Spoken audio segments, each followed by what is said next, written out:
Chaque jour, Charles et Carole vous présentent la leçon de l'école du sabbat.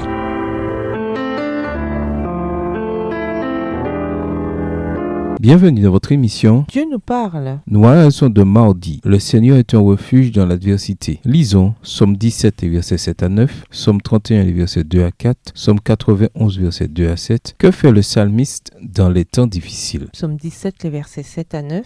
Signale ta bonté, toi qui sauves ceux qui cherchent un refuge et qui par ta droite les délivres de leurs adversaires. Garde-moi comme la prunelle de l'œil. Protège-moi à l'ombre de tes ailes. Contre les méchants qui me persécutent, contre mes ennemis acharnés qui m'enveloppent. Psaume 31, les versets 2 à 4. Éternel, je cherche en toi mon refuge, que jamais je ne sois confondu. Délivre-moi dans ta justice. Incline vers moi ton oreille. À toi de me secourir. Sois pour moi un rocher protecteur, une forteresse où je trouve mon salut. Car tu es mon rocher, ma forteresse, et à cause de ton nom, tu me conduiras, tu me dirigeras, tu me feras sortir du filet qu'ils m'ont tendu, car tu es mon protecteur. Psaume 91, versets 2 à 7. Je dis à l'Éternel mon refuge et ma forteresse, mon Dieu en qui je me confie, car c'est lui qui te délivre du filet de l'oiseleur, de la peste et de ses ravages. Il te couvrira de ses plumes, et tu trouveras un refuge sous ses ailes. Sa fidélité est un bouclier et une cuirasse. Tu ne craindras ni les terreurs de la nuit, ni la flèche qui vole de jour, ni la peste qui marche dans les ténèbres, ni la contagion qui frappe en plein midi. Que 1000 tombent à ton côté et 10 000 à ta droite, tu ne seras pas atteint. Le psalmiste rencontre toutes sortes de problèmes, alors il se tourne vers le Seigneur qui est un refuge dans toutes les épreuves. La confiance est un choix délibéré de reconnaître la souveraineté de Dieu dans notre vie, quelles que soient les circonstances. Si la confiance ne marche pas dans l'adversité, alors elle ne marchera jamais. Quand le psalmiste dit « Je dis au Seigneur, mon abri, ma forteresse, mon Dieu en qui je mets ma confiance ». Psaume 91, verset 2. Son témoignage découle de son expérience passée avec Dieu, laquelle sert à présent à fortifier sa foi pour l'avenir. Le psalmiste appelle Dieu le Très-Haut et le Tout-Puissant, Psaume 91, versets 1 et 2, car il se souvient de la grandeur suprême de son Dieu. Le psalmiste parle également de la sécurité que l'on peut trouver en Dieu, le lieu secret, lieu sûr ou protection selon les versions, l'ombre, Psaume 91, verset 1, l'abri, la forteresse, Psaume 91, verset 2, les ailes, le bouclier, la cuirasse, Psaume 91, verset 4, et le refuge, Psaume 91, verset 9. Ces images représentent des havres de paix dans la culture du psalmiste. Il suffit de penser à la chaleur insupportable du soleil qui règne dans cette région du monde pour apprécier l'ombre, ou bien de se souvenir des périodes de guerre dans l'histoire d'Israël pour trouver précieuse la sécurité que procure le bouclier ou la forteresse. Lisons Psaume 17, le verset 8 et Matthieu 23, le verset 37.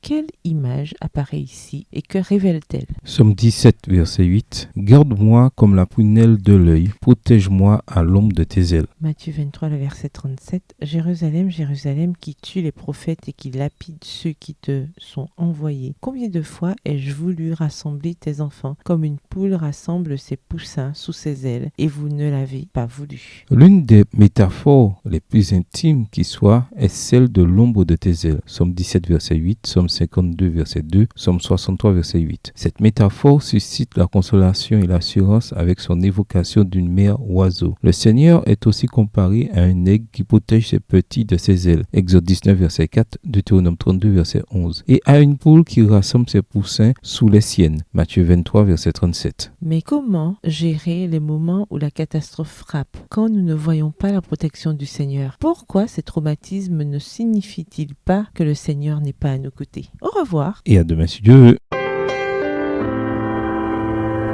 Dieu nous parle. Chaque jour, Charles et Carole vous présentent la leçon de l'école du sabbat.